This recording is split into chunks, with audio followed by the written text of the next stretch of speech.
Home Minister Garu, dignitaries on the dais, off the dais, friends from the media, both print and electronic, ladies and gentlemen. At the outset, I would like to say why I joined this Oak Ridge Hospital.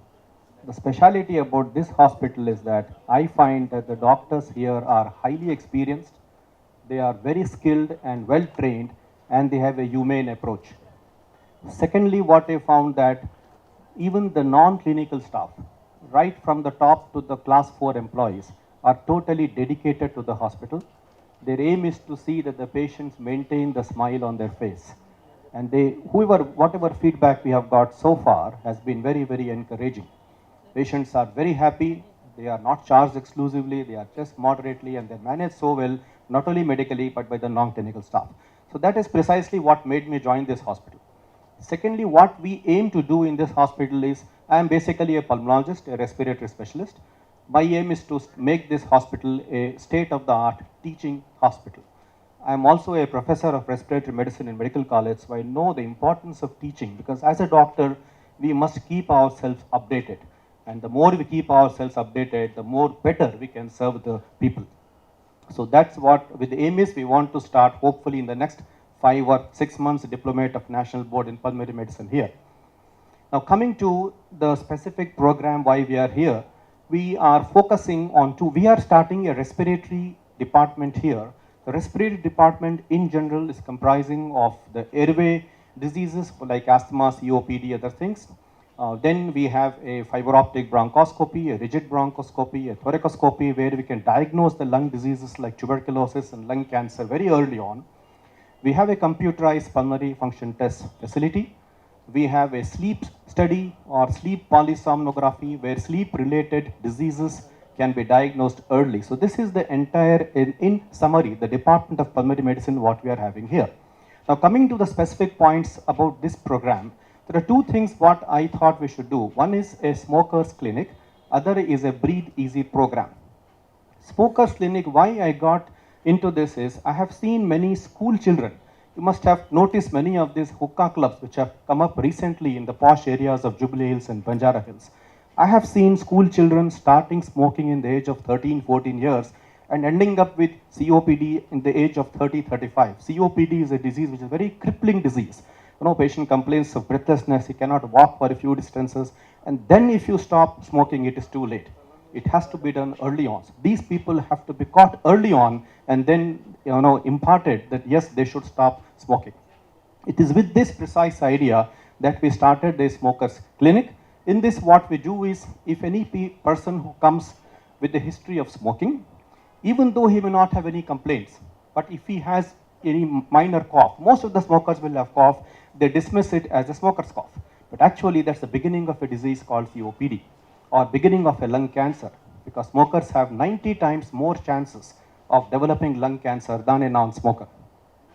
So when a person comes with history of smoking and either a history of cough or no cough with no symptoms also, we enroll him, we do his lung function test, ECG, X-ray, certain blood tests, and then if we are able to pick up early stages of COPD, then we counsel them.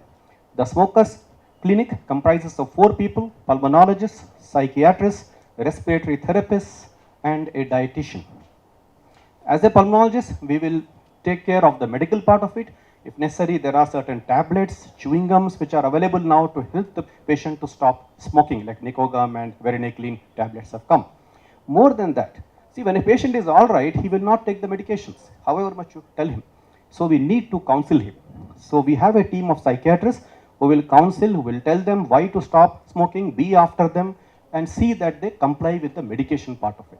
Secondly, a respiratory therapist is available, which will tell them about the respiratory exercises which are required to maintain their lung functions even after stopping smoking. And then we have a dietitian, because most of these lung disease patients, they need certain specific forms of diet. So these 4 people comprise the smokers clinic team. And then we have a dedicated call center with a toll-free number, which will be after the patient to ask them and follow up with them whether they are following with advice or not. So with this, we hope, I have seen this concept many places outside our country as well, and it is a very good concept. So I thought we should start it here and catch these young people and prevent the smoking related lung diseases. Secondly, we have another program called Breathe Easy program. What is this Breathe Easy program?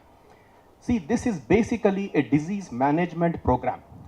Disease management program is a program which is helpful in managing diseases which are chronic diseases like diabetes, hypertension, asthma, COPD. So coming to respiratory part of it, it is asthma and COPD which are chronic lung diseases. Nobody can cure asthma or COPD, whether it is homeopathic or allopathic or whatever it is. So patient should understand that he requires a long-term treatment. This disease has to be managed, understand the nature of the disorder he is having. So it's a disease management program. What we do in this program is the patient who comes with history of shortness of breath, cough mostly in the night time, cough which refuses to go for a long time, stays for a long time when compared to a normal person, history of wheeze or tightness in the chest. These are the signs that this patient is having asthma probably. He is enrolled into the program. The necessary investigations like blood X-ray, PFT, allergy skin testing are done. Once a diagnosis of asthma or COPD is confirmed, then he is put into the medications. Each patient has different set of medications depending on the lungs they are involved, how much lungs are affected. Once he is put on medications, he is also trained by the respiratory therapist, and these program lasts for 3 months each because these are long-term medications. Every 3 months the patient is called back and then reviewed, lung functions are done, and then the medications are adjusted accordingly.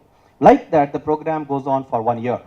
And believe it or not, I have seen this happen outside. The incidences of uncontrolled asthma reduces very much. And so these two programs we wanted to have today. I just wanted to give you a short gist of what we are planning, and thank you so much.